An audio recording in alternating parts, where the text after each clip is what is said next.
काल नीट पेपर फुटी प्रकरणामध्ये काही माहिती आम्हाला कम्युनिकेट झाली होती.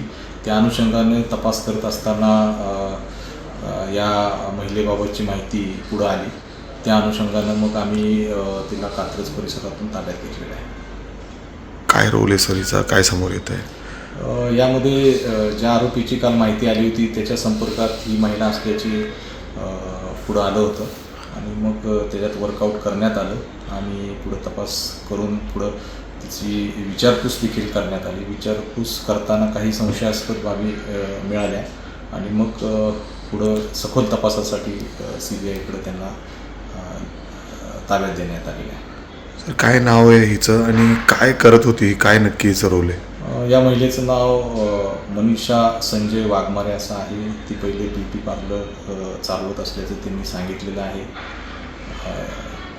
त्याच्यानंतर या आरोपीच्या संदर्भात गेल्या 3 वर्षापासून ती त्यांच्या संपर्कात असून काही ॲडमिशन्सबाबत पैशाची देवाणघेवाण देखील दोघांमध्ये दिसून आलेली आहे.